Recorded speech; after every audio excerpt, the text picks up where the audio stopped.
Today on The Young and the Restless, Christine lobs a threat at Phyllis. Chloe walks out on Sally, Elena puts Nate on notice, and Adam gives Phyllis the ammunition she needs. At Crimson Lights, Sally can't understand why Chloe isn't excited about Victor's job offer. Chloe scoffs, because it's Victor Newman. She can't understand why Sally would entertain this offer, but not take Nick's no-strings-attached loan. Sally reminds Chloe her relationship with Nick is too important to get money involved. Sally says, "This thing with Victor is clean." Chloe chuckles. Nothing with Victor is clean, and Victoria would love to see Sally go down in flames. They'd already have a job with Chancellor Winters that's solid and above board with people they can trust. This Newman Enterprises idea is a recipe for disaster. Sally argues Victor's offer is a full-time contract heading up a whole new design division, and the terms are very attractive. Chloe argues that soon assignments will be chasing them and that this isn't worth burning their bridges with Chancellor. She sees exactly what this is. This isn't about making a great career choice, is it?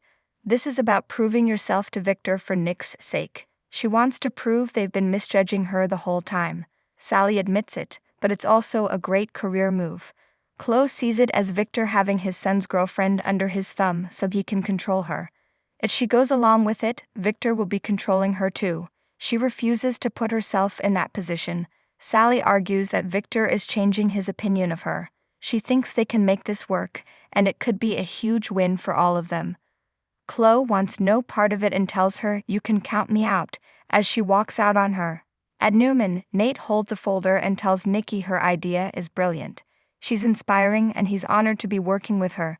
Nikki tells him to stop gushing. It's not a good look on him and doesn't flatter her. It just makes her suspicious. Nate didn't mean to offend her. Nikki warns she's as protective of the business as Victor is, and so far he hasn't given them any reason to doubt him, but she trusts Nick's instincts. He believes Nate has a hidden agenda, and she can assure him if that's true they'll never come to fruition. The house always wins. Am I making myself clear? Nate replies, "Crystal." Nikki invites him to join her at the GCAC to tell him how he sees his future at Newman. Phyllis opens her suite door to Adam and complains he's late. They go over her refusal to give him details about what Tucker has on her, though he assumes it's to do with her star witness. Phyllis says she has to beat these charges. Adam wants her at the company and can't let Tucker get in the way of that. If he can help her get some leverage, he's in. She'll be pleased to know he's already found something buried in the paperwork of his old company. If she puts it to good use, Tucker's control over her will be seriously compromised. Phyllis asks what he has. It has to be big, or it won't work. Adam says it's very big and intimidating. It went on while Tucker was away, but it's his company, so he could still be held accountable. The PR department of one of his labels sat on the information that one of their artists slept with several underage girls while on tour. It eventually came out, but not until after the tour. Tucker found out after the fact and had his team bury the whole thing. Phyllis deems this despicable. Adam has 2 emails regarding the scandal to Tucker McCall from Audra Charles. He grins, "You ready?" Adam tells her the email said the PR team had to go, with benefits to keep them quiet, and that the singer problem was handled and their hands clean. Tucker must have thought all the evidence was shredded after the fact, but Adam found this in a junk folder. He never thought someone like him would come along and do a deep dive. Lindsay Arnold at the 2022 Daytime Emmys. Phyllis marvels that Tucker and Audra covered up statutory rape and asks, "You have the emails to prove it." Adam replies, "Mum." Phyllis is amazed that he decided to use this to help her. Adam can use the Audra connection to his advantage when the time is right.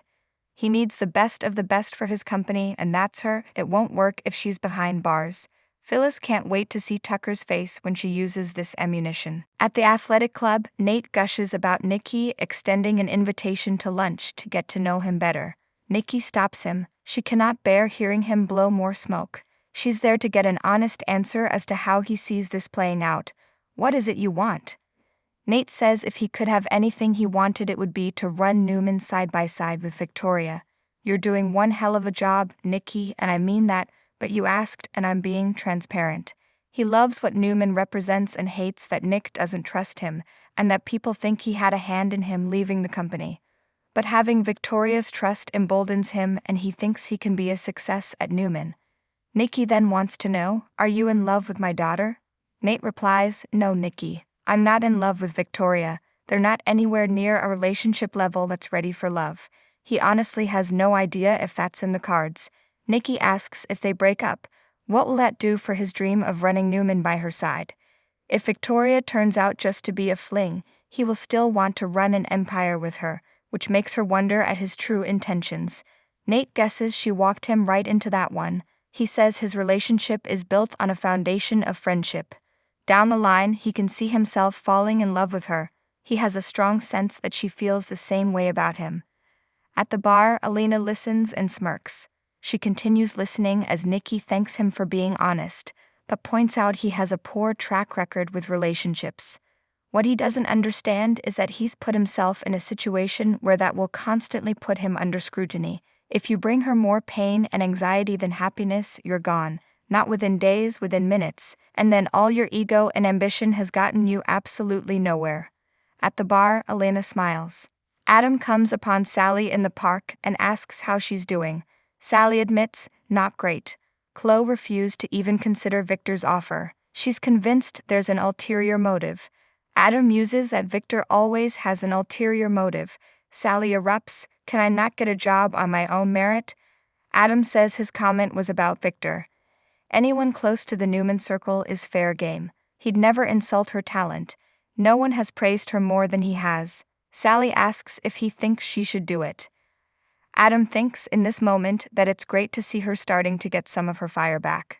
Adam admits he's not very objective when it comes to his father, so maybe he's being cynical and he really is beginning to appreciate her talent. He thinks it's a good deal. He wonders if Nick still has his doubts. Sally's surprised he cares. Nick thinks that I need to be careful. Adam finds that to be very insightful of him. Sally hasn't had a chance to tell them about Chloe yet since he's overseas. Adam muses, "It's one hell of a time for you to be alone."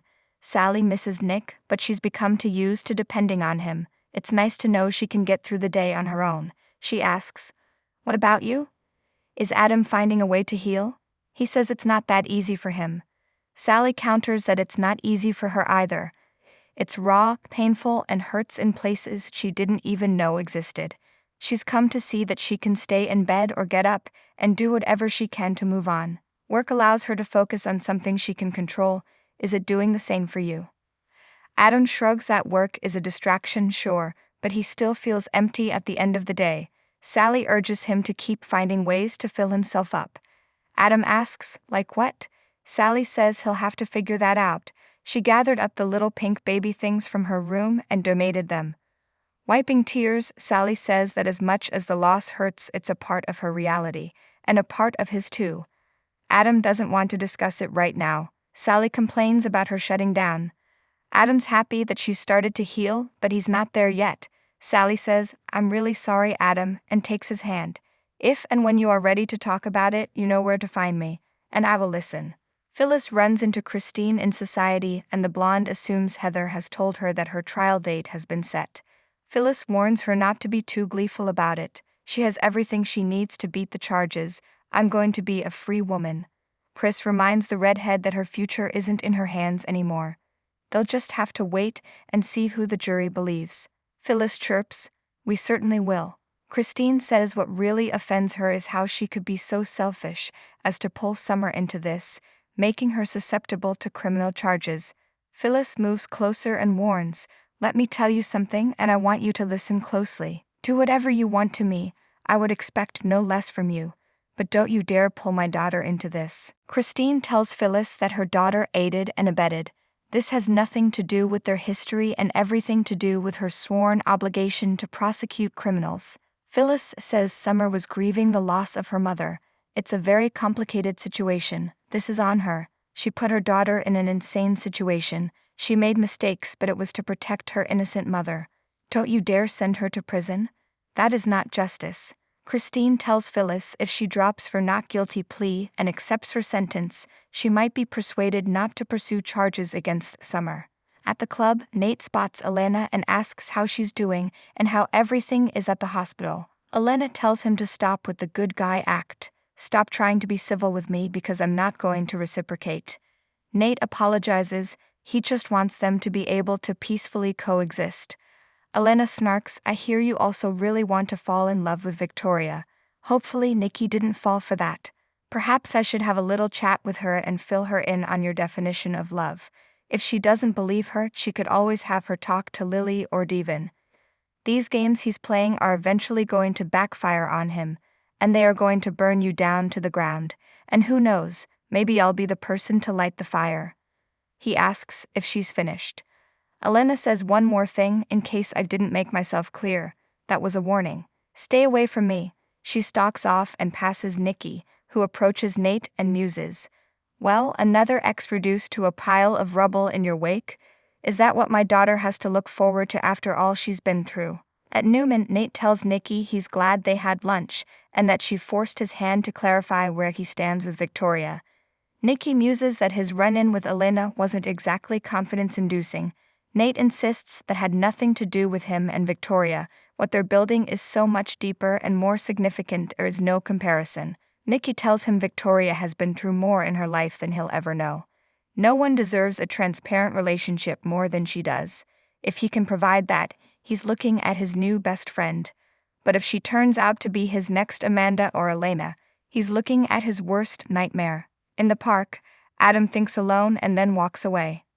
At Crimson Lights, Sally sends Nick a text that she misses him. At Society, Tucker walks up to Phyllis and Christine, who tells the redhead, talk to Heather. Have her get back to me by the end of the week. She then walks out. Tucker asks Phyllis, what was that about? Phyllis says, nothing I can't handle. They order scotch and he sits down with her. Tucker looks her up and down, and then says he admires how cool she manages to stay, even when she's cornered. He asks, you wanted to see me? Tucker guesses it's about her missing star witness. Phyllis doesn't think he'll be missing for long. Tucker says he'll be missing as long as he decides, unless she has a counteroffer that doesn't bore him. Phyllis has a counteroffer and informs him he'll produce Carson, and she and Heather will put him in their own protective custody. Tucker muses, in exchange for. Phyllis says, me keeping my mouth shut. She lets him know that she's aware his label covered up the statutory rape of several underage girls. Tucker doesn't know what she's talking about. Phyllis quotes the email from Audra and clinks her glass against his.